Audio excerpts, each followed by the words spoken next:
Olá, boa noite a todos. Traxidelé, bons auspícios.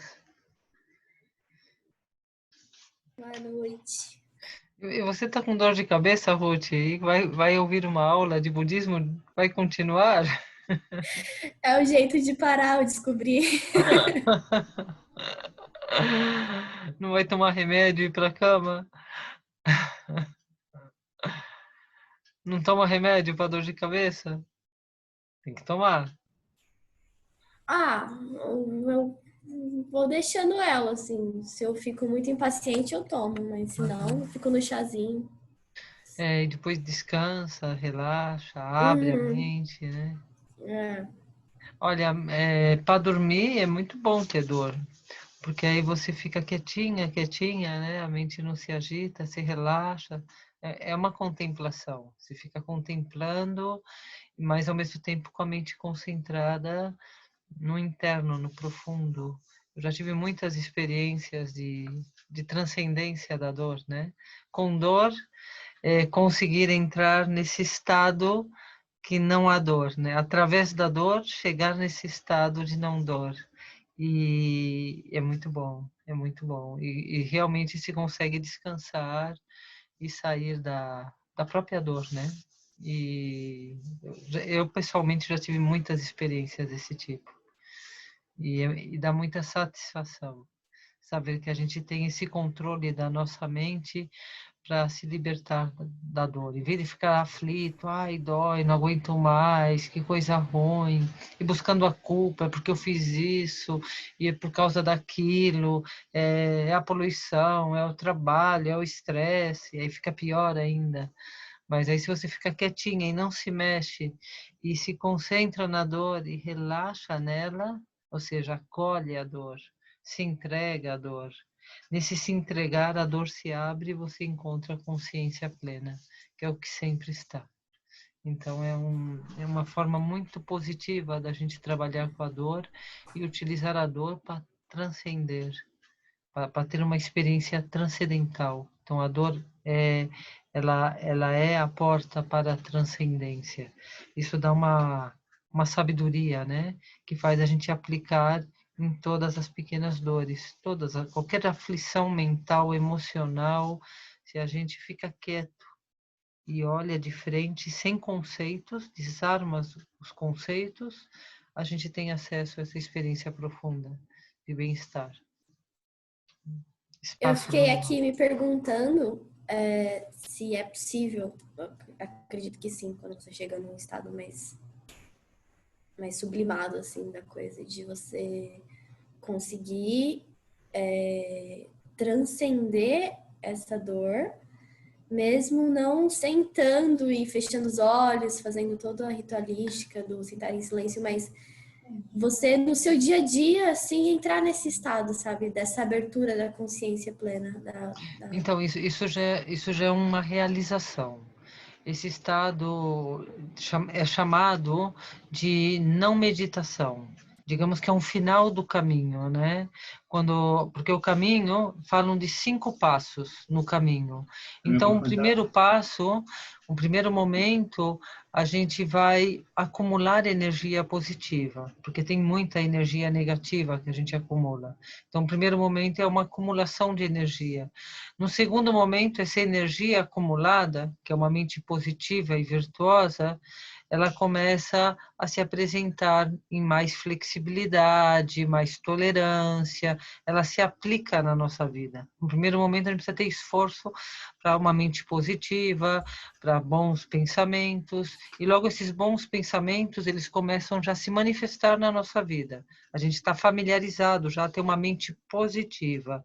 Isso vai abrir uma visão clara. A gente vai começar a ver o que é a verdade do ser. E logo a gente começa já essa visão, ela começa já a penetrar na nossa vida e nos leva a um estado de continuidade. Essa visão entra na nossa forma de viver e a gente chega na não meditação. Já não faz diferença o estado de meditar do estado contínuo da nossa mente. A mente fica no mesmo estado. Quando a gente medita e quando a gente está se relacionando ou se movimentando, a gente não muda de estado. Então, aí já não é necessário aplicar o método, já não é necessário nenhum esforço para aquietar a mente e para desenvolver uma visão mais profunda e ter acesso a uma experiência de paz e completude. Já não é necessário, já é natural. Mas isso é um final de caminho e exige, assim, uma vida de prática para a gente poder ter esse fruto. Então, se a gente pratica durante 30 anos da nossa vida, e se boas causas e condições a gente está escolhendo, então fica fácil. Mas se tem muito karma e a mente fica muito distraída com o karma, ou seja, experimentando aflições, é necessário algumas vidas. Em uma vida é impossível. Eu quero que a gente consiga pacificar bastante essa importância que damos para o nosso eu, para as nossas coisas, para a gente poder ter acesso a uma visão mais profunda e assim se libertar do karma. E mesmo assim requer only de 30 a 50 anos de prática, ou seja, a vida toda, para ter essa experiência da não meditação. Na verdade, que quem conseguiu, os seres humanos, que foram muitos, que conseguiram esse estado em que a consciência permanece repousando na sua abertura luminosa e já está livre das aparências kármicas, ou seja, que não é necessário aplicar o método da concentração, aplicar o esforço para sustentar a consciência aberta e essa conexão, são seres que dedicaram a sua vida ao retiro, que não trabalharam, não estiveram em família, não estiveram com tantas distrações, mas dedicaram a sua vida a estar meditando todos os dias em retiro. Durante toda uma vida, atingiram esse estado de liberação do karma e de iluminação da mente. Então, a gente, como a gente está muito em contato com a nossa vida comum, com o nosso karma, possivelmente a gente vai precisar de algumas vidas mais para poder atingir esse estado de plena liberação. Não obstante, temos a nossa vida humana preciosa e vamos a fazer o melhor que podemos dentro dela e vamos a aplicar esse esforço ligeiro de concentrar a mente uma e outra vez para poder dessa forma estar limpando e desenvolvendo essa boa conexão interna para que em alguma vida, esperemos que nessa, se não na seguinte, a gente possa se libertar definitivamente. Essa é a intenção. Bem, então vamos fazer uma breve meditação. Vamos a relaxar. Soltar, relaxar, descansar. O primeiro nível da meditação é relaxamento. Então vamos a conectar com essa mente relaxada.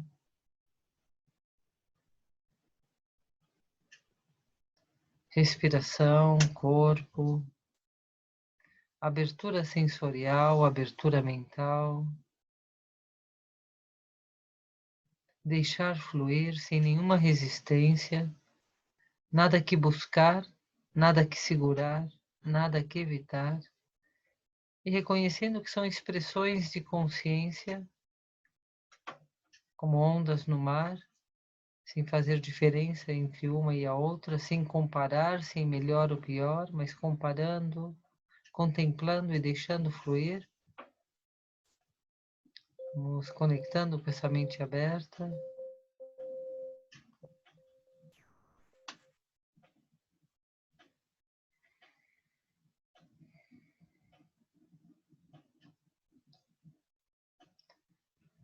No budismo, a gente vai falar de refúgio. E esse conceito de refúgio, ele é uma base fundamental para os caminhos internos que estamos realizando. Quando trabalhamos com a meditação de uma forma laica, sem nenhum suporte de uma doutrina filosófica, então tratamos da consciência aberta, da concentração, numa linguagem mais simples.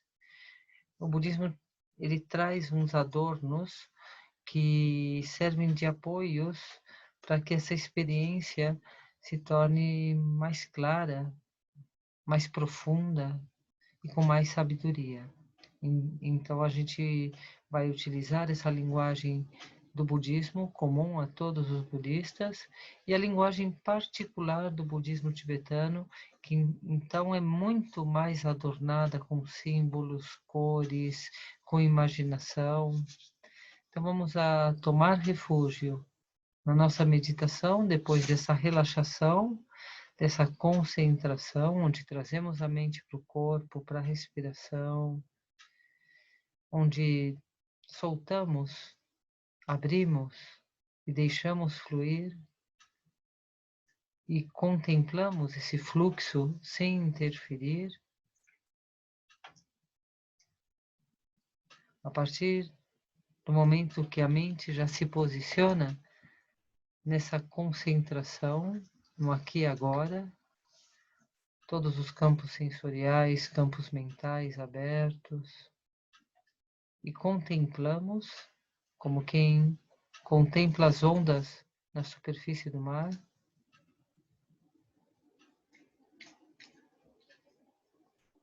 Nesse estado, tomamos refúgio, conectamos. A mente contemplativa é nosso refúgio, é nossa conexão interna, é dar as costas ao mundo, deixar de dar-lhe importância e conectamos internamente. Quando conectamos internamente, essa mente aberta e contemplativa, utilizamos a imaginação para entrar em refúgio, num refúgio universal. Esse refúgio universal são todos os Budas, todos os seres despertos, todos os iluminados. Então, imaginando toda essa fonte de sabedoria infinita, de todos aqueles que já partiram dessa dimensão e que estão numa dimensão pura, podemos imaginar que o universo inteiro está feito de átomos, e imaginamos que em cada átomo existem Budas, imaginamos que no vasto, infinito espaço existem infinitos Budas, infinitas dimensões puras, uma mente muito ampla. Dessa forma a gente consegue se expandir nessa amplitude e vamos a conectar com todas as fontes sagradas, iluminadas de sabedoria. Não importa se existe ou não existe, estamos imaginando, estamos utilizando a nossa imaginação para engrandecer a nossa experiência. Então, entrar em refúgio, quando damos as costas ao mundo e abrimos a nossa consciência, quando contemplamos, sem agarrar e sem evitar, mas apenas contemplar, esse estado é o refúgio interior. Estamos entrando em refúgio, estamos abrindo a nossa mente, estamos liberando a mente da contração, da identidade, da identificação. Então, é um estado de relaxamento e abertura. É o refúgio interior. É um lugar seguro e protegido. Ele é absoluto e estável. Ele sempre é confortável. E esse conforto interno nos faz conectar com um conforto universal. E essa conexão a gente estabelece através da imaginação. Então vamos imaginar campo de mérito, todos os Budas, seres divinos, todas as egrégoras de luz, e vamos a conectar com essas fontes luminosas de sabedoria. E à medida que nos abrimos e conectamos através da nossa imaginação, vamos imaginar que flui luz, e é uma luz bem-aventurada. Então entramos em refúgio, nos conectamos com a essência luminosa infinita e recebemos esse néctar de iluminação. Ao receber esse néctar de luz, imaginamos que sentimos bem-estar, sentimos conforto. E essa experiência de bem-estar e conforto é radiante. Naturalmente, compartilhamos com todos os seres. Através do refúgio interno, conectamos com as fontes sagradas capazes de oferecer-nos refúgio. Imaginamos consciência desperta onisciente ou energia universal supraconsciente e recebemos abertura e receptividade, recebendo essa iluminação, e essa iluminação ilumina nosso corpo, ilumina nossa vida, ilumina nosso coração, e nos tornamos radiantes, imaginando esse corpo de luz, iluminando os nossos relacionamentos, iluminando os lugares por onde nós nos movimentamos, iluminando todos os seres com os quais nos encontramos e irradiando mais além do conhecido, que todos os lugares, todos os seres desconhecidos também se beneficiem dessa iluminação e abrindo infinitamente nossa mente e também iluminando todas as dimensões possíveis onde possam existir seres de qualquer tipo, que a nossa iluminação seja infinita. É assim como, através do refúgio interior, nos conectamos com as fontes sagradas e refúgio universal e nos tornamos uma luz infinita, um refúgio para todos os seres. Então, emanando o Bodhicitta, essa mente de sabedoria radiante, essa consciência que desloca a energia universal e traz benefício para todos os infinitos seres, é a Bodhicitta. Nesse momento, nasce o ser desperto, o Bodhisattva, o filho de Buda.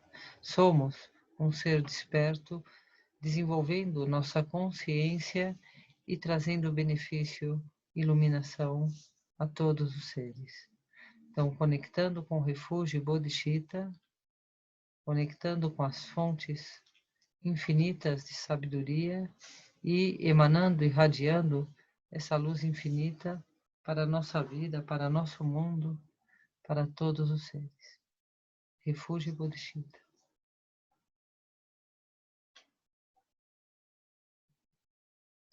Conexão interior e emanação.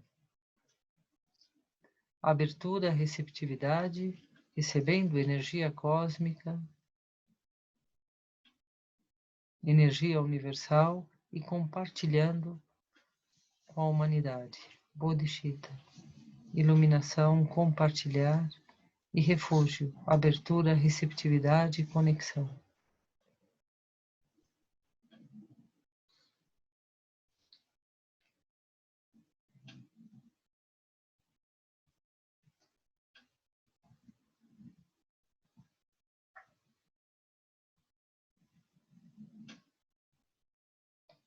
E com essa mente bem posicionada no refúgio, na Bodhicitta, vamos a trazer esse olhar para a nossa essência, natureza de Buda. Natureza de Buda, Buda é um estado de consciência desperta, onde todos os enganos de alguém, de algo, de limitação foram cessados, foram eliminados e todas as qualidades virtuosas de sabedoria foram desenvolvidas. Isso é Buda. Buda, esse estado desperto de consciência, é a essência que compartilhamos todos. É a nossa consciência pura. A consciência pura é Buda. Então, quando falamos de natureza de Buda, falamos dessa essência pura. Essa essência pura, todos os seres possuem. Os seres animais, os seres humanos, todos possuímos a mesma essência. Então, a pergunta é, como é possível tanta diferença? Os seres humanos que compartilhamos um mesmo nível de evolução, fica mais fácil da gente entender essa diferença. Nos animais, a gente já vê uma diferença muito grande. A consciência está mais bloqueada, está presa a uma reação mais instintiva. o aspecto consciente e a liberdade que a consciência nos dá está bloqueada nos animais. Portanto, é um reino inferior onde eles estão submetidos a uma escravidão, a escravidão instintiva de cada reino animal. E eles não têm a oportunidade de se libertar dessa escravidão. Então, eles vão ter que renascer numa condição humana para poder ter acesso a uma evolução divina ou superior. Então, é uma dimensão inferior o reino humano. E mesmo dentro do reino humano, tem vários níveis de evolução. A gente vê seres humanos muito violentos e seres humanos muito bondosos. Então, falamos de 5 famílias para classificar e facilitar o nosso entendimento. Então, a gente tem uma família que é chamada de interrompidos. Estão muito desconectados, estão muito egocentrados e são os seres maldosos. Eles são violentos e eles não têm vergonha de ser violentos, eles gostam de ser violentos, eles se sentem superior e empoderados com a violência. Então, essa é a característica de um ser interrompido. Mas até mesmo esse potencial interrompido, em algum momento, ele experimenta o coração bondoso, seja através do seu filho, da sua esposa, de um amigo, e essa experiência, ela tende a se desenvolver de vida em vida e se libertar desse estado interrompido. O outro potencial é chamado incerto. Então, são essas pessoas que vão depender dos bons amigos, das boas circunstâncias, ainda não têm um amadurecimento consciente para empreender um caminho de compromisso no desenvolvimento da consciência. Então, eles vão estar na dependência que causas e condições favoráveis se apresentem e eles possam dar continuidade a esse estado de amadurecimento. Não obstante, se estão com más companhias, eles também têm uma tendência a desenvolver a maldade, a violência, mas se tem boas condições que se apresentam, eles são incertos, vão depender das condições. O terceiro potencial são aqueles que são simpatizantes. Simpatizantes são aqueles que pegam um livro de autoajuda, vão numa palestra, se sentem simpatizantes pelos caminhos internos, yoga, meditação, mas eles ainda não praticam, eles somente gostam, eles acham que faz sentido, mas ainda não amadureceu um caminho de aplicação, um caminho de compromisso. O próximo potencial já é o caminho da liberação pessoal. É quando a consciência amadurece e já reconhece que é necessário um caminho interno para se libertar do sofrimento. Então já se aplica numa prática, numa disciplina, num controle da mente, em ter um pouco de conhecimento em como governar essa consciência que está agitada e sendo levada por uma situação ou outra na vida. Então, já existe um aspecto de consciência que amadurece e que essa pessoa ela já vai se envolver num caminho de filosofia, num caminho de prática. Aqui pode ser muitos caminhos, né? Um caminho de liberação do sofrimento. Ela busca se libertar do sofrimento já por um caminho interno, por um caminho espiritual. Então aí a gente vai ver muitas doutrinas espirituais e essas pessoas já se engajam em alguma delas. Logo temos o potencial mais avançado. Esses são os quais nós estamos inseridos. A gente gosta de fazer o bem, a gente não tem nenhum ato negativo muito pesado acumulado, a gente é virtuoso e temos uma grande e profunda experiência interna com o qual certifica a nossa aplicação no caminho da liberação do sofrimento, mas temos uma diferença com o nível anterior. Amadurece de que estamos conectados com todos os seres e que a nossa liberação, ela tem essa motivação, a gente é motivado a que a nossa liberação seja a causa da liberação de todos os seres. Essa abertura do coração, esse sentimento altruísta, esse compartilhar a experiência com todos os seres é a diferença entre o caminho anterior, que é um caminho onde a pessoa busca a liberação para si mesma. Ela se aplica na prática, mas motivado em se autoliberar. Enquanto que no veículo superior, a motivação é que a minha autoliberação seja a autoliberação de todos. Existe um ideal de que todos os seres se libertem do sofrimento. Existe uma motivação idealizada de que, através da nossa prática e desenvolvimento, todos os seres se libertem do sofrimento. Então, esse ideal, essa motivação idealizada é que faz a diferença com o veículo anterior. E essa a motivação superior que permite que tenhamos acesso a uma experiência muito ampla, porque ao incluir todos os seres, ao gerar essa mente idealizada, a nossa consciência adquire uma grande expansão luminosa, e isso traz uma motivação muito profunda de autorrealizar-nos para ser uma causa de iluminação ou autorrealização no mundo. Então, esse ideal, essa mente idealizada, acaba sendo uma força muito potente que faz com que a nossa experiência seja muito profunda e muito vasta. Por isso é considerado o potencial superior. E esse é o potencial no qual estamos nós nos desenvolvendo no budismo tibetano. O budismo tibetano, ele desenvolve os seres que têm esse potencial superior. São aqueles que se sentem atraídos por essa prática. Esse potencial superior, ele tem dois aspectos.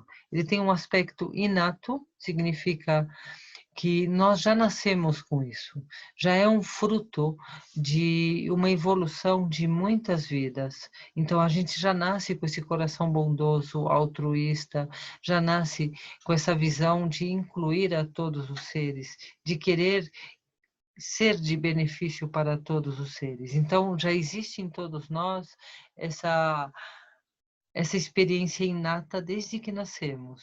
E logo, existe o aspecto adquirido. À medida que entramos em contato com mestres, com ensinamentos, a gente vai adquirindo um conhecimento e vai desenvolvendo esse potencial inato. Então, os seres superiores, diferente de outros, eles já nascem com esse potencial inato e em vida eles adquirem mais conhecimento para que esse potencial inato se desenvolva e se otimize, se aperfeiçoe ao máximo em uma vida.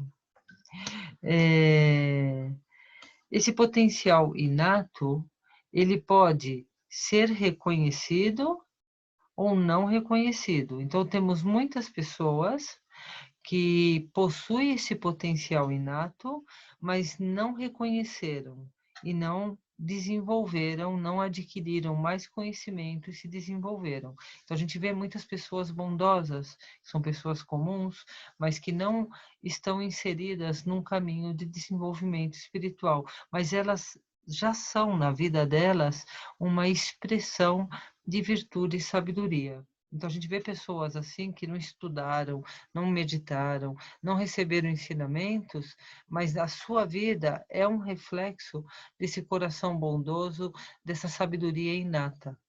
Então, a gente pode, assim, reconhecer que tem alguns que reconhecem e desenvolvem e outros que não reconhecem. Então, também faz uma pequena diferença dentro desse potencial superior daqueles que conseguiram reconhecer e desenvolver e daqueles que somente possuem um potencial desperto inato, mas que não desenvolveu. Aí, os sinais também são diferentes. Aquele que desenvolve, ele consegue realmente atingir um estado onde ele pode beneficiar a muitos mais seres, porque ele desenvolveu essa qualidade inata e inerente. Logo, as condições favoráveis ou desfavoráveis também exercem um poder nesse processo de aperfeiçoamento e desenvolvimento, porque esse potencial inato mais o adquirido, que se juntam, eles também vão depender de causas e condições favoráveis. Então, uma vida preciosa é aquela que tem todas as boas condições, por exemplo, a saúde é uma condição favorável, o conforto material, uma condição familiar e social equilibrada. Então, são todas causas e condições que vão favorecer esse desenvolvimento e esse aperfeiçoamento desse potencial. Porque mesmo tendo o potencial inato e mesmo tendo o potencial adquirido, encontrado mestres, ensinamentos, ou seja, e mesmo empreendendo um caminho consciente de desenvolvimento, as causas e condições favoráveis vão fazer uma diferença em atualizar essa experiência. Por exemplo, se estamos doentes, se o nosso entorno, nossos pais, nossos filhos estão doentes ou estão carentes, ou seja, se existem necessidades econômicas, ou se tem muita briga, discussão, se tem problemas de droga, de álcool, mesmo que não seja com a gente, mas no nosso entorno, tudo isso vai dificultar que a gente possa aperfeiçoar esse potencial inato junto com o adquirido. Então, isso também vai marcar uma diferença entre os seres. Tudo isso é para a gente entender que, apesar de que a natureza de Buda estejam em todos, nem todos estão numa condição favorável de aperfeiçoar essa natureza, ou seja, de aperfeiçoar a capacidade de se conectar e experimentar esse esplendor da mente luminosa, que é a liberação completa de todo o sofrimento e um estado de plenitude e satisfação completo. Por quê? Porque vai depender de que família de seres humanos eles estão, e mesmo estando na família superior, vai depender se ele consegue reconhecer, e logo uma vez reconhecido, que ele tem acesso a todo um caminho de conhecimento e tem as causas e condições favoráveis. Tudo isso é para a gente chegar no próximo item que a gente vai estudar, que é a preciosa existência humana. Ou seja, seres humanos somos todos, mas esse adorno precioso da existência humana já é raro, já são poucos, porque temos que juntar todas essas partes, ou seja, as causas e condições favoráveis, esse potencial inato e adquirido, ou seja, reconhecer o estado desperto e ter acesso aos professores, aos ensinamentos para desenvolver e as boas causas e condições para que isso possa ser atualizado. De tal forma que o suporte para o despertar é essa preciosa existência humana. E dela vai depender o que é chamado as liberdades e as aquisições. E a gente vai ouvir falar de 8 liberdades e 10 aquisições. Então, as liberdades significa não ter nascido numa condição infernal, por exemplo, de briga, de discussão, de violência. É muito difícil se a gente tivesse nascido dentro de uma família, dentro de um bairro de violência e aflição. Então, a gente não teria as liberdades para poder desenvolver a consciência no seu máximo esplendor. Isso significa uma das escravidão.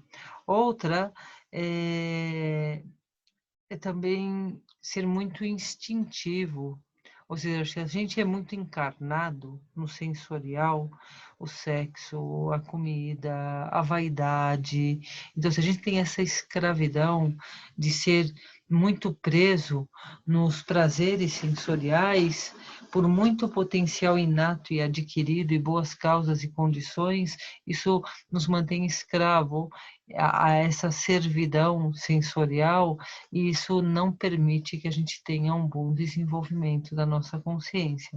Então, estamos falando das liberdades. Para que seja um ser precioso, é necessário algumas liberdades. Uma, não estar no entorno infernal de violência. Outra, não estar preso aos instintos da carne, do sensorial. O outro são os estados carentes, a avarícia, o segurar, esse forte apego. E aí também temos a inveja, ou seja, você segura, é avaro e tem inveja do que os outros possuem.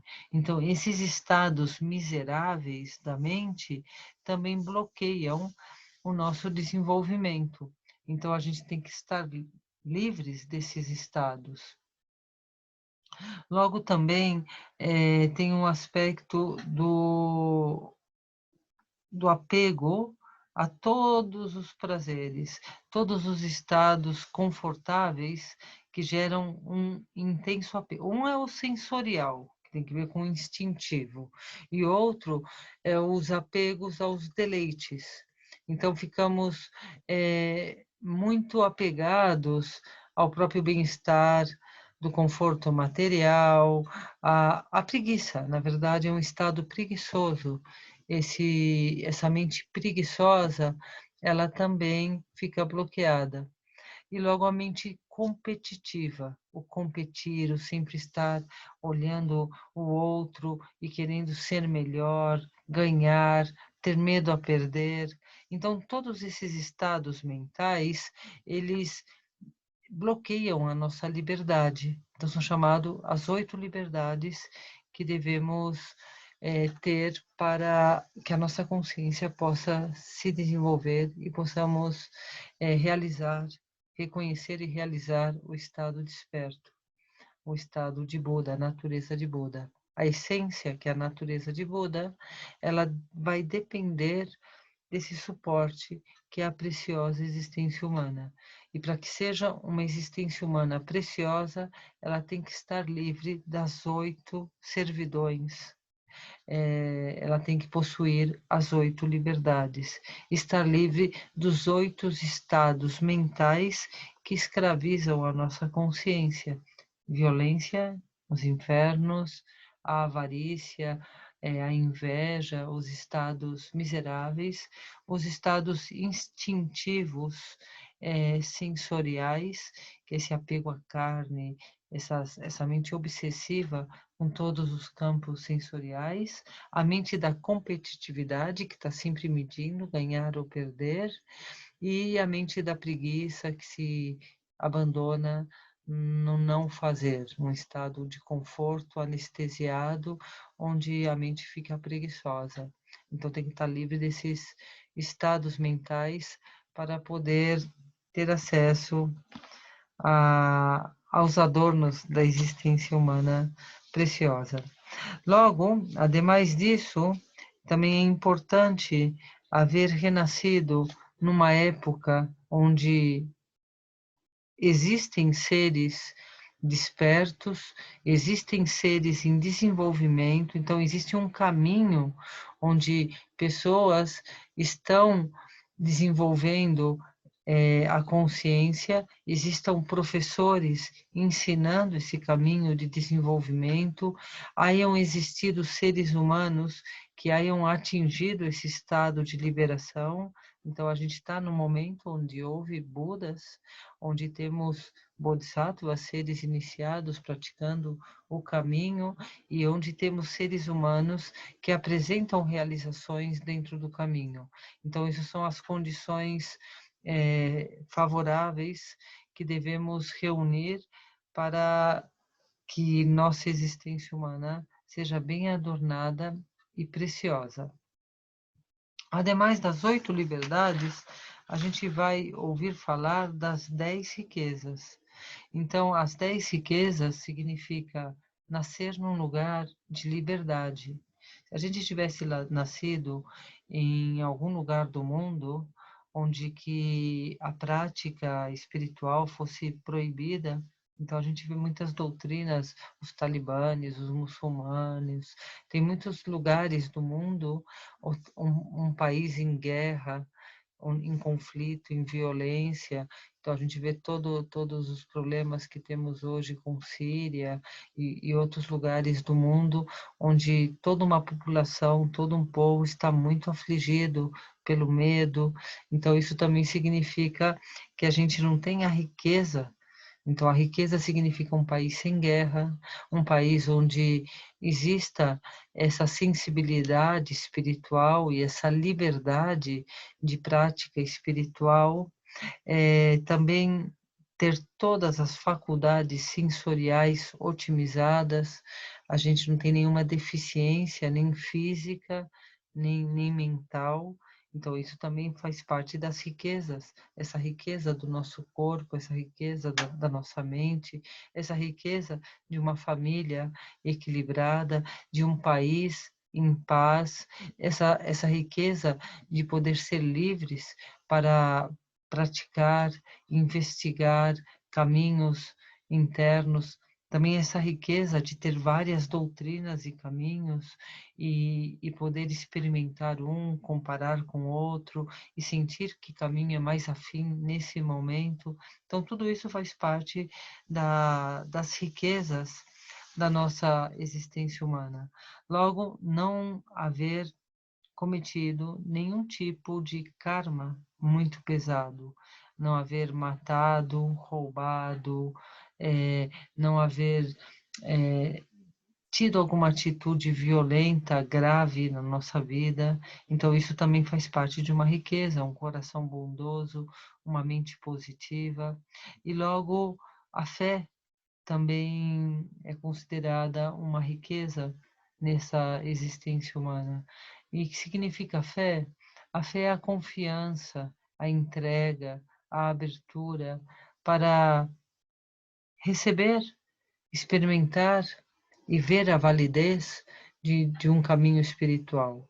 Então, essa sensibilidade para os caminhos internos e essa fé que nos leva a experimentá-lo, isso também é considerado uma riqueza. Então, a gente vai ouvir falar muitas vezes nos textos budistas da preciosa existência humana que possui as 8 liberdades e as 10 riquezas. As 8 liberdades é estar livre desses estados mentais que são muito bloqueados e também estar numa época onde temos caminhos abertos, temos professores, temos mestres, temos ensinamentos. E logo as riquezas faz parte tanto de ter um corpo e uma mente saudável, como também de uma família saudável, um país saudável e não ter um karma negativo e também ter fé e confiança para explorar esse caminho interno. Então, essas são chamadas 8 riquezas, as 8 aquisições e as 10 riquezas. Bem, faz parte de um conjunto de boas causas e condições que favorecem o nosso desenvolvimento interno. Caso não tenhamos esses adornos, vai ficar muito difícil a gente conseguir atualizar esse potencial que é a natureza de Buda. Então, a gente precisa desse suporte, que é a preciosa existência humana, para que essa natureza de Buda possa ser atualizada, reconhecida, desenvolvida na sua máxima perfeição. Então, por isso é muito importante que a gente reconheça a nossa preciosa existência humana e lhe dê um sentido e significado verdadeiro, e que a gente não desperdice essa existência humana preciosa com distrações mundanas, mas que dê um sentido e um significado profundo de evolução, porque temos as boas causas e condições, temos o suporte perfeito para poder realmente reconhecer e atualizar a natureza de Buda para o benefício de todos os seres. Alguma pergunta, alguma dúvida em relação à preciosa existência humana?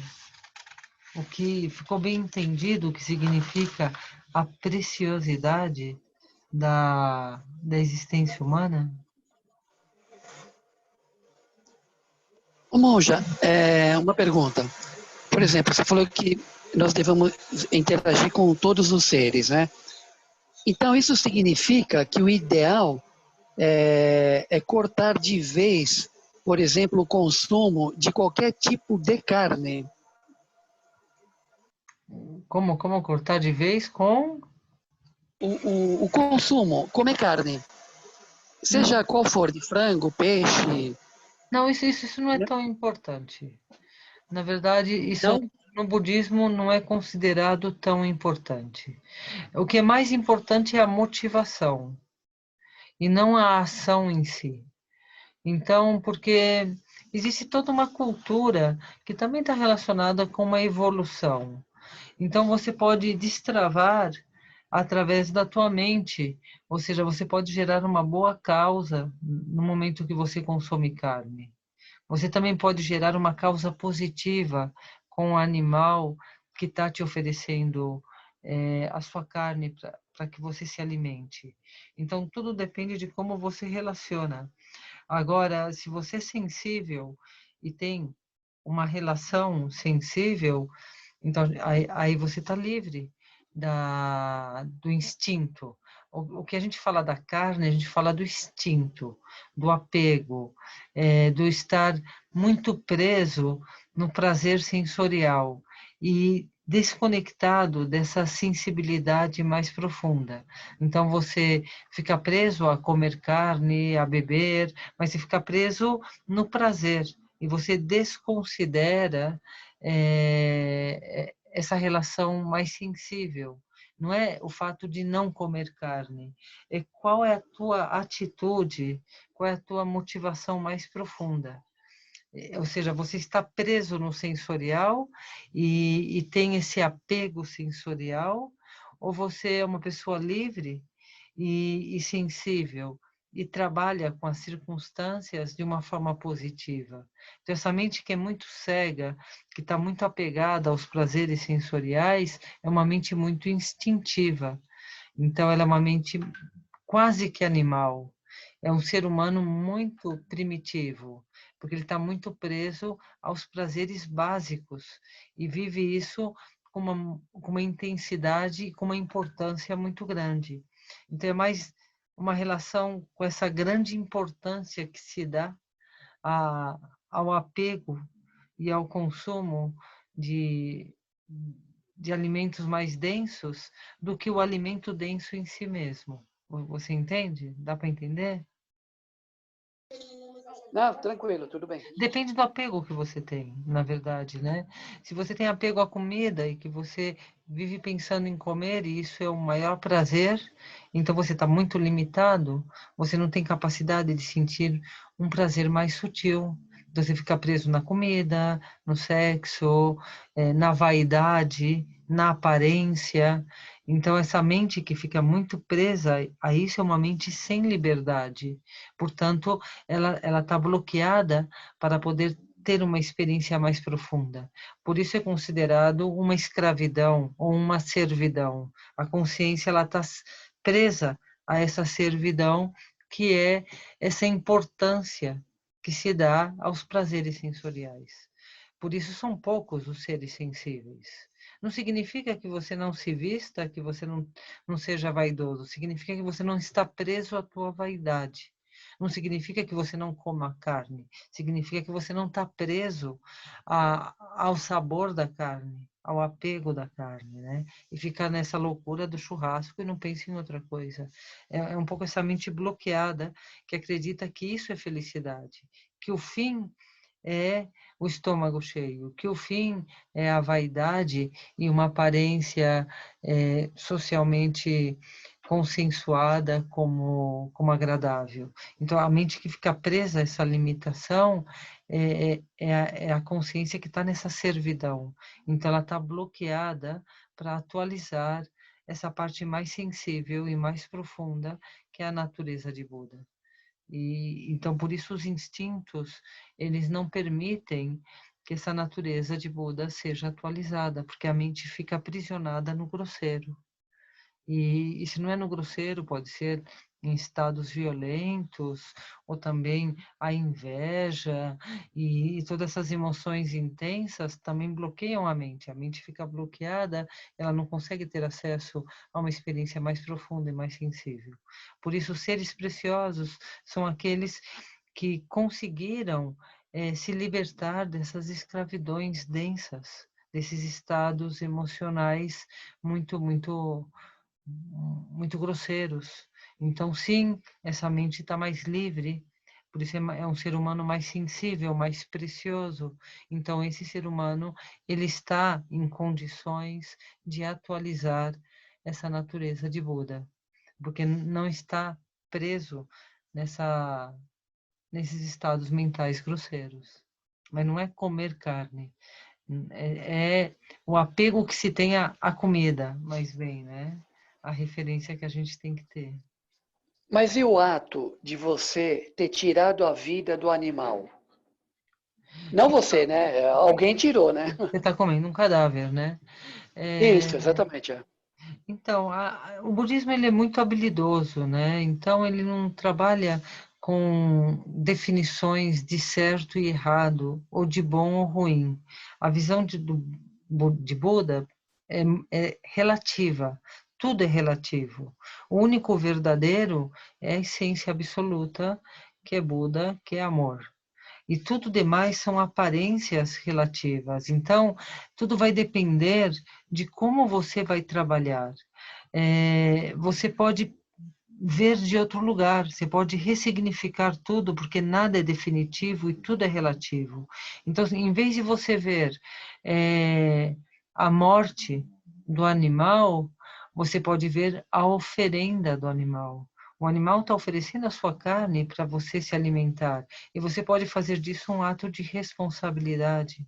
Então, você pode ser responsável por essas vidas que você está utilizando, é energia, é alimento, que se transforma em estado lúcido, consciência, que se transforma em conduta, em bodhicitta, em iluminação no mundo, é energia.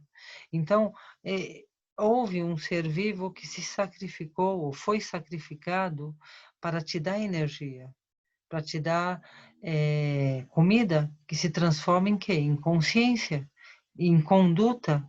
Então, quando você é responsável e consciente desse sacrifício dessa vida, e você faz disso um sentido de iluminação, você está gerando uma causa positiva para o animal. Então, o fato dele ter dado a sua vida para te alimentar, está voltando para ele, como resultado desse ato consciente, o teu estado desperto e luminoso, o teu amor e compaixão, a tua paz e serenidade, a tua realização, ela volta para esse animal que está cedendo a sua vida para você. Você utiliza a energia dele para a iluminação da tua mente, para a iluminação de todos os seres. Então, essa causa, que é o sacrifício do animal, se transforma em um benefício. Ele recebe essa energia positiva, que isso faz com que ele tenha um impulso positivo na sua evolução. Então, ele vai ter um renascimento superior.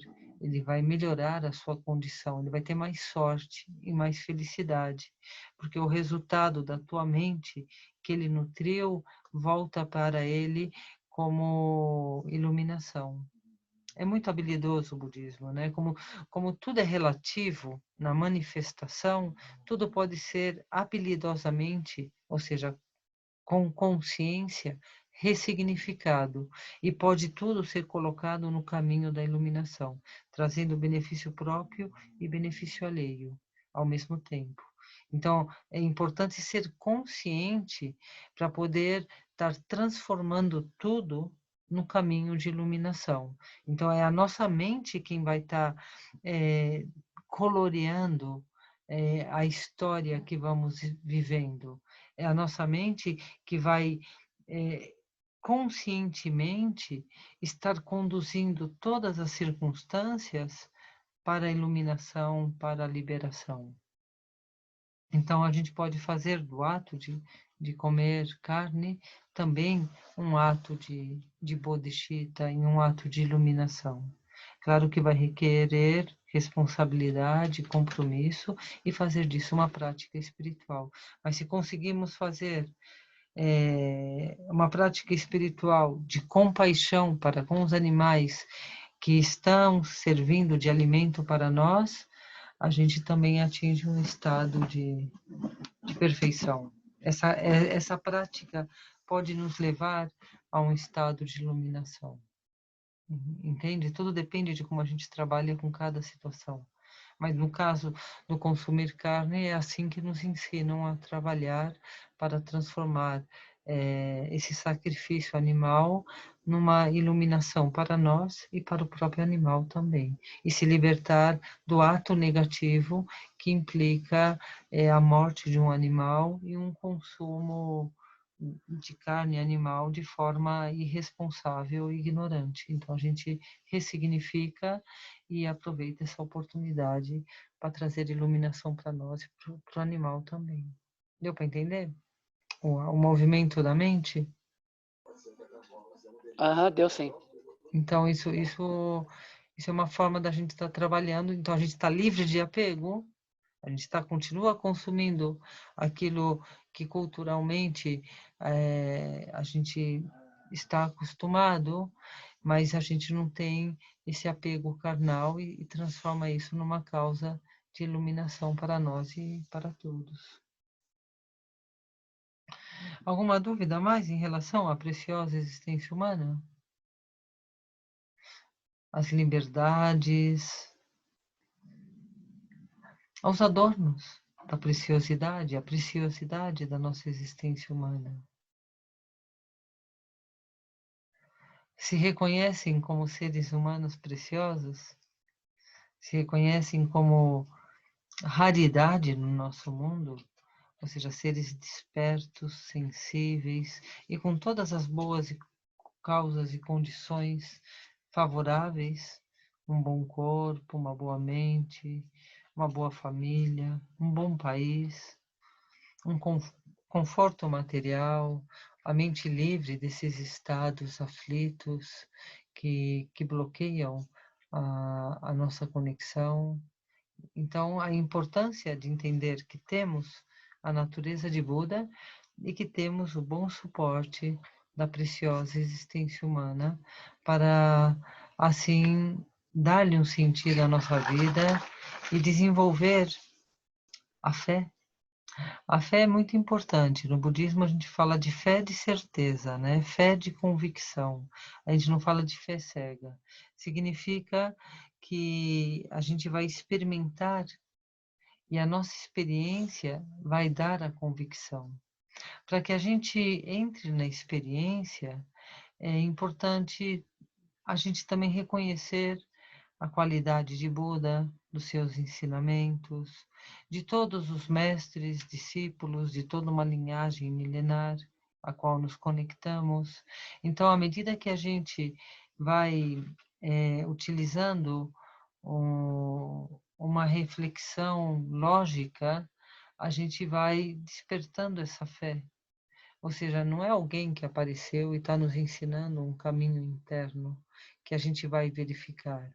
Ou seja, estamos falando de Buda que Siddhartha Gautama, 500 anos antes de Cristo, de uns ensinamentos que desde então até os dias de hoje são válidos e são muitas as pessoas que praticam e que atingem um estado de equilíbrio e paz interior. Então isso nos dá fé. Isso faz sentido. A gente ouve e faz sentido, não invalida. Então, essa primeira fé que, que é reconhecer as qualidades de Buda, as qualidades do Dharma, as qualidades da Sangha, que são as qualidades das 3 joias, Buda, Dharma, Sangha, isso nos leva a empreender um caminho, a aplicar-nos num caminho de estudo e prática. Isso vai trazer a primeira verdadeira fé, que é a fé de convicção. Então, isso que faz sentido, que são as 3 joias, se transforma numa experiência, numa certeza, então numa convicção. Então, realmente experimentamos que é possível se libertar do sofrimento. Experimentamos que o sofrimento, ele é conceitual. E experimentamos que o que é real é o amor, é a luz, é a paz. Então, essa experiência direta, ela nos dá a certeza e a convicção da nossa fé. E então, a partir dessa convicção, isso gera uma força interna que significa que acreditamos que é possível, porque começamos a ter experiência direta. Então, essa convicção, ela gera um tipo de fé, de aspiração, de que é possível, eu posso. Outros conseguiram, se empreendo o mesmo caminho de investigação, também é possível que eu consiga. Isso o Buda fala muito nos ensinamentos, no Dharma. Ele sempre deixa bem claro que cada um de nós está no momento perfeito para poder atingir a liberação de todo o sofrimento e experimentar os estados bem-aventurados. Que essa vida que temos, essa vida humana preciosa, ela tem todas as causas e condições favoráveis para que a gente desenvolva a nossa consciência e habilidosamente consiga ressignificar e colocar tudo no caminho da iluminação. Nós somos os seres preciosos, nós estamos com essa preciosa existência humana que nos permite dar esse passo de evolução, que é se libertar da reencarnação, se libertar dos karmas e poder ter acesso a uma terra pura, a uma experiência de evolução, de iluminação. Então, a partir da convicção, da própria experiência direta, junto vem essa forte aspiração de que eu posso, eu consigo transformar a minha vida num caminho de iluminação. E isso vai trazendo uma clareza cada vez maior, tanto a experiência direta que vamos tendo, junto com essa forte aspiração de que é possível, isso gera uma grande segurança e uma grande clareza na mente para empreender esse caminho do desenvolvimento das nossas capacidades para atualizar esse potencial de Buda nessa mesma vida e ser realmente um ser divino no nosso mundo. Então, essas são as 3 fés que Buda referencia para nós seres preciosos, para estar atentos e caminhar, desenvolver, ou seja, a experiência direta, primeiro a fé em Buda, Dharma, Sangha, que são as 3 joias. Depois, ao reconhecer as 3 joias, a gente tem uma experiência de consciência aberta. A gente consegue concentrar a nossa mente, porque temos uma vida humana preciosa, bem adornada, bem enriquecida e livre, temos as liberdades desses estados inferiores e temos as riquezas das boas causas e condições. Portanto, é possível nessa vida experimentar esse estado de liberação e iluminação. Então, a gente tem fé nas 3 joias, isso nos traz uma experiência que nos dá a convicção de que é possível. Essa experiência nos faz aspirar a que nessa vida possamos nos autorrealizar e isso dá clareza para o caminho a seguir, que significa transformar tudo que experimentamos em caminho da iluminação, ou seja, ser conscientes dentro da nossa vida e sempre ressignificando de uma forma positiva tudo que experimentamos. Isso significa ser livre e nessa liberdade escolhemos esse desenvolvimento das nossas capacidades superiores. Então, esses são os 3 tipos de fé que a gente vai estar continuamente desenvolvendo dentro dessa preciosa existência humana para realmente dar-lhe um sentido definitivo e ter uma vida bem consumada que dá acesso a umas terras iluminadas e que assim possamos emanar muito amor e muita compaixão e muita alegria para todas as dimensões inferiores onde os seres ainda estão presos em distintos aspectos ilusórios, visões errôneas que tomam por absolutas, verdadeiras e reais, como é a dualidade. Acreditamos que existe um eu separado do todo e construímos uma ideia de outro. Então, isso é uma visão errônea fundamental, que é a própria ignorância. Então, desde uma visão verdadeira, a gente consegue emanar amor e compaixão para que todos aqueles que estejam aprisionados em visões errôneas possam se autoliberar. É o gancho das bênçãos e da influência espiritual que nós recebemos quando estamos meditando, relaxados e abertos, e sentimos esse néctar de luz que ilumina nossa mente, nosso coração e que irradia pelo nosso corpo e pela nossa conduta na nossa vida e no nosso mundo. Então, essas são as bênçãos que recebemos e manifestamos. E seremos nós que estaremos emanando essas bênçãos para aqueles que estarão ainda presos nessa dimensão. E acreditamos que dentro dessa evolução chegará um momento que a consciência já não se perderá, não se bloqueará tanto, se desconectará tanto, e que esses reinos de sofrimento sejam esvaziados e desapareçam, e somente as terras puras, bem-aventuradas, permaneçam como forma de existência consciente. Então, também acreditamos nesse ideal. Mas dentro do budismo tem muitas perspectivas. Estamos inseridos no budismo tibetano, e o budismo tibetano ele está inserido numa visão bastante idealista de que é possível a liberação de todos os seres e que através da nossa conectividade com todos os seres, somos nós, na nossa autoliberação, a causa para que todos se autoliberem também. Então, essa é a linguagem que a gente está sempre desenvolvendo no budismo tibetano, que é uma linguagem bastante profunda e que outras escolas budistas têm uma linguagem mais superficial, não chegam nessa dimensão idealista que chega o budismo tibetano. Outras formas de praticar o budismo, elas ficam mais na autoliberação e não no ideal da liberação de todos os seres, não essa abertura. Então, isso também é uma diferença na nossa prática. E essa abertura é porque somos seres humanos preciosos, bem adornados e superiores, e conseguimos ver o sentido profundo dessa conectividade e que esse ideal se transforma na nossa prática, na nossa realização e na realização de todos os seres. Alguma pergunta, alguma dúvida em relação ao exposto, preciosa existência humana e os tipos de fé que a gente desenvolve na nossa preciosidade, na nossa vida bem adornada?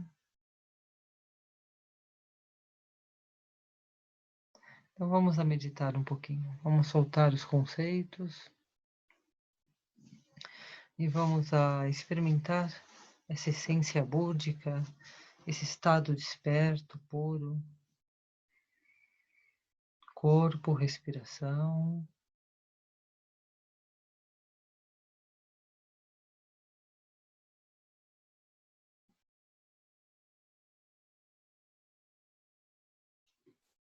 Entrando em refúgio, dando as costas ao mundo.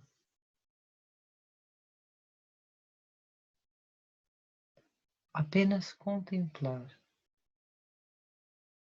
Tudo se torna neutro e de um mesmo sabor. Qualquer experiência é uma experiência mental, é uma projeção, não é real. Não é definitivo, é relativo.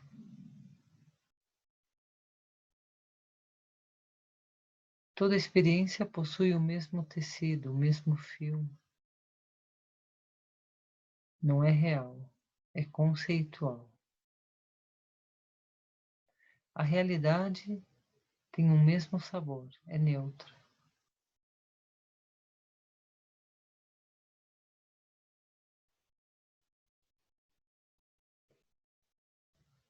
Como céu aberto, consciência aberta, vendo que todas as expressões são como nuvens, maior, menor, com uma forma, com outra forma, escurecida, luminosa, mas em definitiva, nuvens são. E todas as nuvens são feitas do mesmo céu, todas as ondas da mesma água, do mesmo oceano.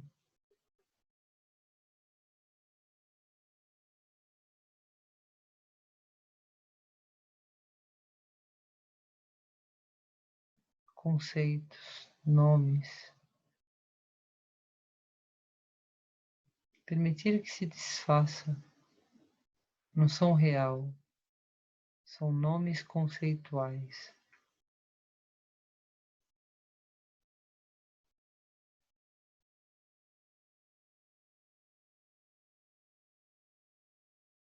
Tudo perde a importância,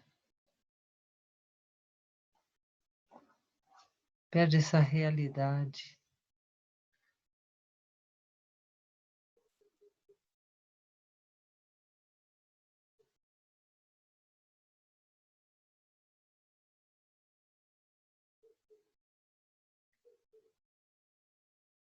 E ao deixar de agarrar conceitos, nomes, ao contemplar sem interferir,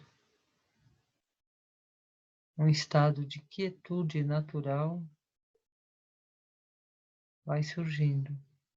E essa quietude vai acompanhada de abertura, receptividade,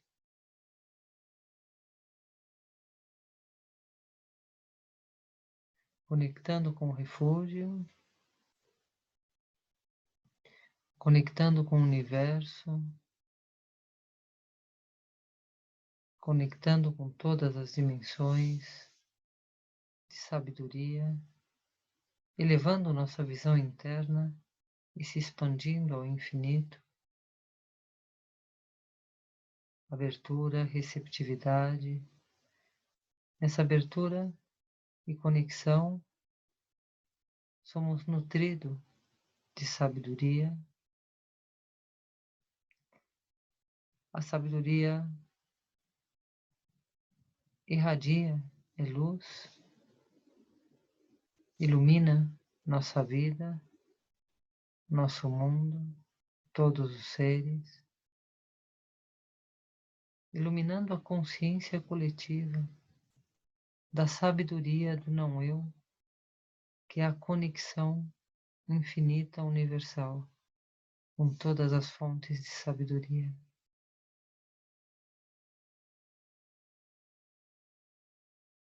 Descansando na expansão luminosa, no estado de perfeita conectividade, soltando todo nome e conceito de um eu conectado com algo, emanando para outros e permanecendo nessa experiência completamente integrada de iluminação. Um estado de conexão radiante, espontâneo, natural e sem esforço.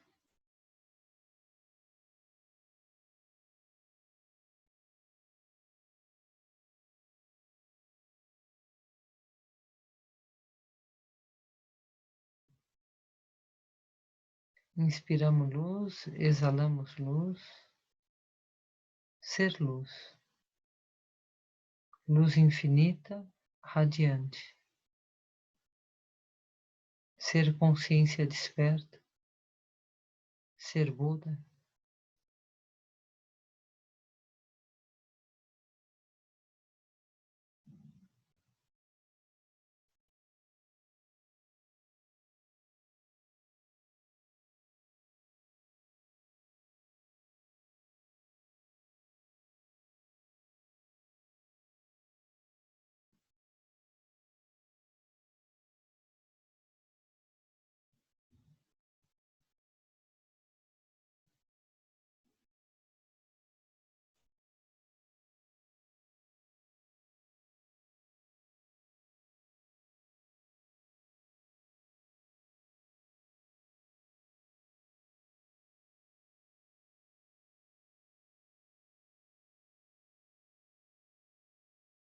Um estado confortável, relaxado, aberto, de profunda conectividade com tudo e todos. A essência luminosa, infinita. Nos libertamos da forma do corpo, dos conceitos do eu, das relações com os outros, experimentando um estado puro, luminoso.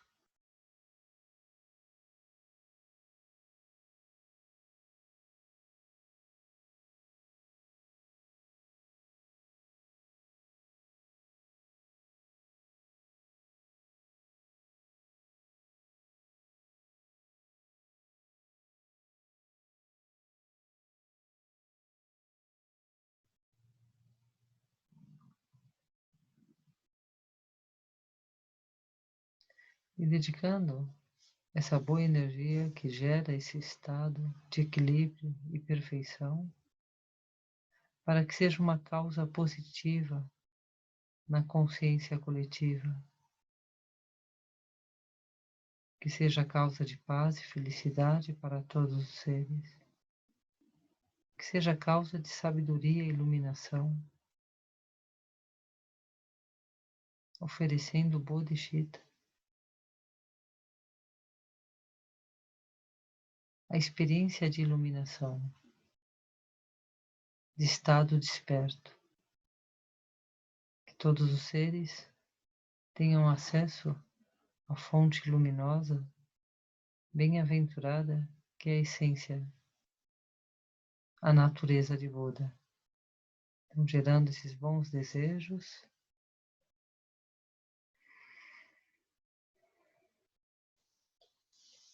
Uma inspiração mais profunda.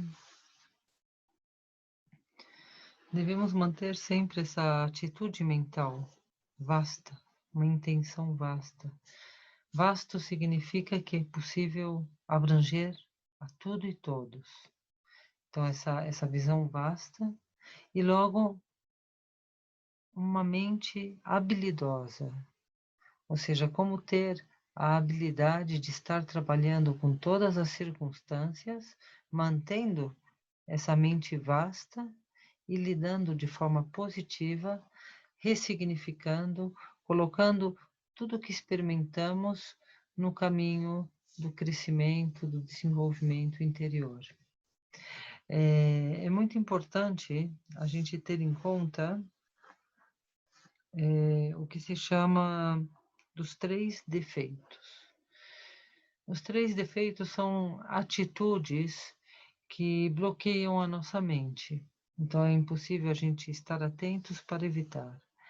Esses 3 defeitos são chamados também dos 3 defeitos do recipiente. Então, imaginando que a nossa mente é como se fosse uma tigela.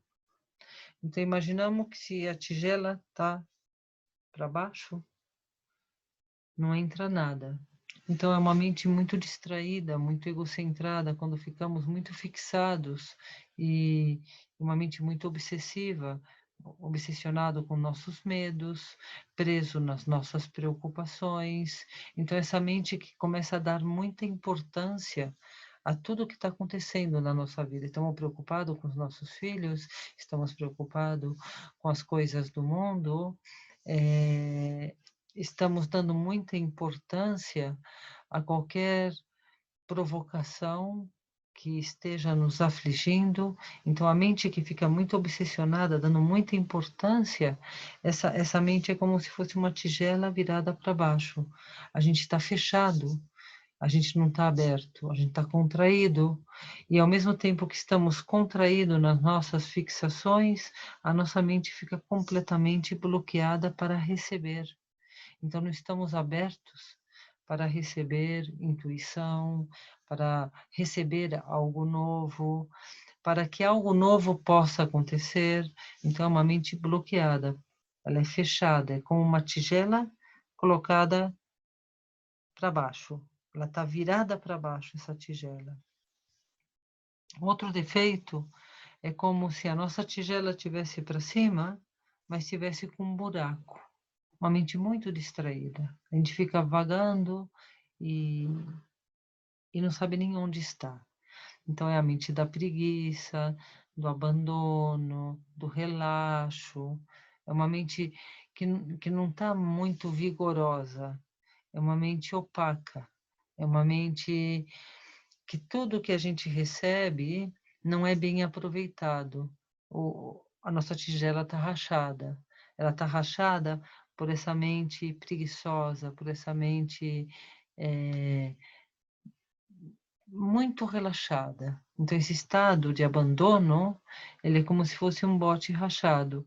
Então, mesmo que a gente estude ou pratique, a gente faz muito distraído. A gente não está presente. Então, a gente não aproveita a nossa prática de meditação. Por isso é importante que seja tempos curtos, para que tenha experiência. Não adianta ficar 1 hora distraído, sentado, meditando. É melhor ter 10 minutos, onde a mente realmente consegue uma transcendência, uma conexão e uma experiência de abertura e receptividade, do que ficar sentado distraído 1 hora. Então, a qualidade é muito mais importante que a quantidade. Então, é muito importante que a gente esteja atento para que a tigela da nossa mente não esteja rachada ou furada. O terceiro defeito é veneno. Imagina que a gente tem muitas visões errôneas. Isso é assim, isso não é assim. E a gente fica comparando e tentando impor a nossa visão. Então, a gente recebe o ensinamento de Buda, mas a gente vai sair com a nossa. A gente vai deformar, a gente vai distorcer e vai fazer que seja como a gente quer, para favorecer o nosso próprio ego. Então, essa mente que distorce a sabedoria e que cria a sua própria prática, inventa coisas, então é considerado como uma tigela suja. Então, quando a gente coloca o néctar da sabedoria nessa tigela suja, ela se mistura com esses conteúdos que a gente chama como venenos, visões errôneas, enganos mentais, e aí tem muita gente que fica perdido nesse defeito. E tem muitos mestres também que ficam perdidos porque a fama sobe na cabeça, a manipulação, o abuso de poder, tudo isso são sujeiras, são impurezas. Então, o néctar do Dharma, dos ensinamentos, da experiência direta que nos dá acesso à sabedoria, ela é, digamos, roubada pelo nosso ego. E a gente não se dá conta. E aí gera um orgulho, uma superioridade, uma arrogância. Significa que o bote está sujo. Então, os ensinamentos e a prática, elas estão misturando com essa contaminação do nosso ego. Então, devemos estar muito atentos nesses 3 defeitos, para que a nossa prática possa progressar sem obstáculos. Então, os 3 defeitos são chamados as 3 tigelas. Vendo a mente como uma tigela, a tigela para baixo, uma mente que está bloqueada, muito egocentrada, dando muita importância aos seus problemas, uma mente que está com a tigela para cima, mas está rachada, significa que está muito distraída, muito relaxada, e uma mente que está muito suja. Então, ela vai distorcer os ensinamentos para poder fazer um uso egocentrado da sabedoria. Então, daí vai sair muito defeito. Então, isso são os 3 defeitos que devemos estar atentos para que os ensinamentos do Dharma tenham uma ressonância na nossa preciosa existência humana e possamos aproveitá-lo e transformar a nossa vida num caminho de iluminação. Alguma pergunta, alguma dúvida a respeito do que foi exposto? Monja, aí eu tenho uma dúvida.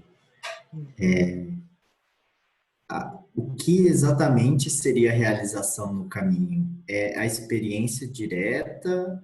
É um insight ou é uma percepção do ensinamento? Às vezes eu fico confuso quanto a isso. Tudo isso faz parte do desenvolvimento do caminho.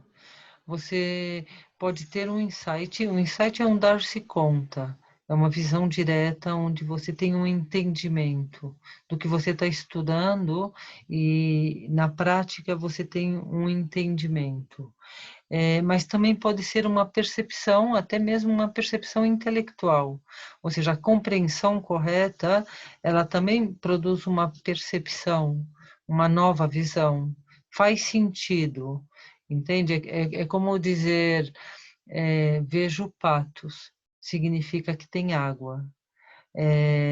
A gente vê fumaça, isso sabe, a gente não está vendo fogo, mas a gente viu a fumaça, então a gente sabe que tem fogo. Então, essa dedução, ela também faz parte de uma percepção. Então, você vai deduzir essa experiência de consciência aberta através de um vislumbre, de uma percepção. Então, você vai ter uma percepção de expansão, que isso vai fazer sentido, de que exista realmente um estado pleno, iluminado. Você pode ter uma experiência direta, onde você consegue se dissolver, você perde essa identidade e essa percepção de separação e por um instante você tem uma experiência de totalidade.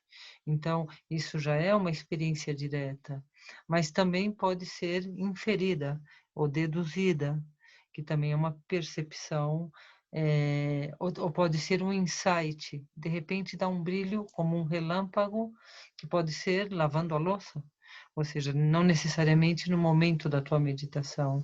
A experiência direta já é dentro da prática formal. A experiência inferida ou deduzida, ela já faz parte de um processo intelectual. E o insight, ele costuma dar na dança espontânea da nossa vida cotidiana. Os 3 são válidos. Os 3 são sinais de progresso. Apesar de serem diferentes estados, eles não são substituídos e nem são colocados um após o outro. Não tem assim um progresso onde primeiro um, depois o outro.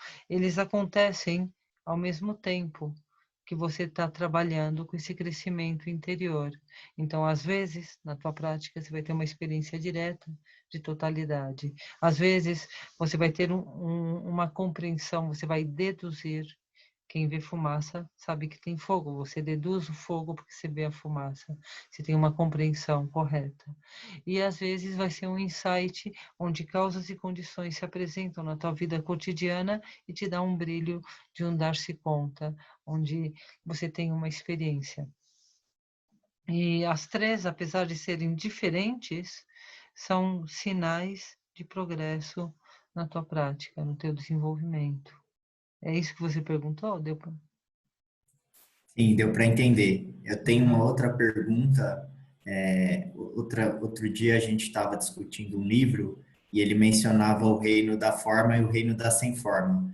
E aí a gente ficou meio com dúvida do que seria um, do que seria outro, e aonde a consciência está nisso tudo. A consciência é um conceito, pode ser vista como um conceito, ou ela é totalmente sem forma? Então ficou assim, a gente não sabia por Então, onde isso a ir. gente estuda. Normalmente os reinos a gente estuda no próximo nível de budismo. Primeiro a gente dá toda uma base que tem que ver com natureza de Buda, com a preciosa existência humana, com essas experiências diretas, inferidas e esses insights que vai produzindo a nossa prática diária. E depois a gente vai abrir e estudar os reinos. Então, no budismo, se fala de 3 grandes reinos. É chamado o reino do desejo, o reino da forma e o reino sem forma. Digamos que a consciência, à medida que vai evolucionando, ela vai saindo dos reinos, ela vai ficando cada vez mais sutil. Todos esses reinos, eles fazem parte do samsara, ou seja, são reinos onde a consciência ainda não se libertou completamente. Então, ela ainda tem algum apego a alguma forma de existência. Existe algum tipo de engano. E esse engano vai do mais grosseiro, que é o reino do desejo, que é onde a mente está muito bloqueada e muito seduzida pela experiência de dualidade. Então, é muito forte a separação. O eu é muito sólido e o outro é muito sólido. E essa relação de apego e aversão, ela também é muito real. Então, esse é o reino do desejo. Então, estão os seres humanos, os animais, e os fantasmas. Então, tem vários níveis de consciência dentro desse reino do desejo. O reino da forma, ele é feito por pensamentos, então já não é um reino sensorial, mas ele não é um reino ainda completamente livre. A consciência, ela ainda está presa em uma ideia. Então, é uma ideia de forma, mas é uma forma já livre dessa limitação de tempo e espaço. Então, o reino da forma significa formas sutis, onde a consciência ela se projeta a si mesmo já como luz. Então, já é um estado superior ao reino do desejo, mas ainda não é a onisciência, que significa a iluminação. Então, aí a gente chamaria de nirvana, por exemplo. Você já está livre desse reino do desejo, mas você ainda está num caminho de evolução e progresso. A consciência, à medida que vai progressando de nível em nível, ela vai chegar num nível onde ela vai perder completamente a forma. Mas ainda existe uma consciência individualizada, existe ainda uma percepção de um estado de consciência que existe por si mesmo, muito sutil, já não é um corpo sensorial, já não é uma forma de luz, mas é um estado de consciência. Por exemplo, a paz. Não existe alguém sentindo paz, mas existe uma experiência na consciência de existência de paz. Então, seria o reino da não forma. E aí, depois desse reino da não forma, já se atinge o estado completo de liberação, que seria a iluminação última. A iluminação última é considerado um estado onde a consciência se dissolve no todo, em todos os reinos. É como se fosse um substrato de luz que faz com que tudo cresça, com que tudo evolucione. Então, estamos destinados a desaparecer completamente. Mas nesse processo de completa dissolução, passa pela forma densa, grosseira, que é o sensorial, passa pela forma sutil, que é o luminoso, e passa pela forma muito sutil, que é o mental, para que a consciência se liberte definitivamente de toda forma de existência. Deu para entender, Hugo? Mais ou menos, reinos? Sim, sim, gratidão, monja. Então, mas são esses 3 reinos que você vai sempre ouvir falar. E cada um deles se divide em vários sub-reinos. E tanto da forma como da não forma, eles também se subdividem em vários, desde o mais grosseiro ao mais sutil, que dá acesso ao próximo reino. Então, sempre se vê como um processo de evolução que é progressivo. É assim a visão que Buda nos coloca. Então, é um processo progressivo de evolução. Como tudo, né? Como você vê, desde a semente ao fruto, desde o nascimento, a fecundação, o nascimento, o adulto, o velho, e assim também o que é uma vida, outra vida, o que é deixar de reencarnar e ascensionar para um plano de luz. O que são as etapas nesse plano de luz que vão se tornando mais sutil até um plano absolutamente de consciência aberta, até uma dissolução última onde nada existe. Que seria a completa dissolução da consciência. Mais ou menos assim Ok, são os reinos. ok. Gratidão. Gratidão. Então vamos a já concluir nosso encontro. Vamos a oferecer a nossa boa energia que juntos geramos para que seja uma causa positiva no nosso mundo. Então, por um instante, vamos a concentrar a mente e vamos a nos esvaziar. Esvaziar é dar, dar é amor. Então, esse amor que tudo oferece, dando a todos os seres o bem-estar, a lucidez, o crescimento interior, mas é um dar que não diminui, não é que perdemos, é um esvaziar no sentido que não ficamos sem nada, é um esvaziar no sentido de compartilhar. Então, isso que experimentamos nesse dar, nesse amor, é como se conseguimos fazer com que todos os seres experimentem o mesmo. Esse esvaziar é um emanar e um compartilhar com todos os seres. Então, por uns instantes, vamos a compartilhar, emanar, sem que nada seja perdido e sendo tudo oferecido e compartilhado. 100%. Todos os seres recebem igualmente o que experimentamos.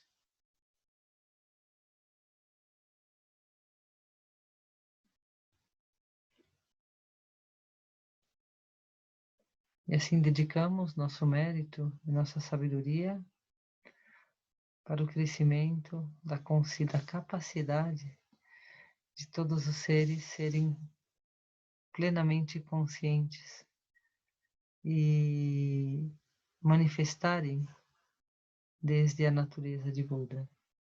Então, fazendo essa oferenda de iluminação a todos os seres. E aqui nos despedimos com muita gratidão, que nos oferecemos uns aos outros, que possibilita esse encontro. Cada um aqui é importante para que estejamos juntos e unidos nesse momento. E também sentindo essa união, essa conexão com todos os mestres, discípulos, meditadores, e sentindo-nos dentro desse corpo mais amplo, onde todos aqueles que estão nessa condição de evolução parecida a nós nos encontramos, trabalhando bem motivados para que toda a humanidade se liberte de toda aflição, sentindo esse apoio que nos oferecemos agora nós aqui e o apoio que compartilhamos com todos os seres. Então, muito agradecida e uma boa noite de descanso para todos nós. Gratidão, Hugo. Gratidão. Saudades. Gratidão, boa noite. Boa noite, boa noite. Tchau, tchau, Até, boa tchau, noite. tchau, boa noite. Tchau, Muito boa obrigado. noite. Boa noite, gratidão, Monja. Boa Gratidão. noite a todos. Boa noite.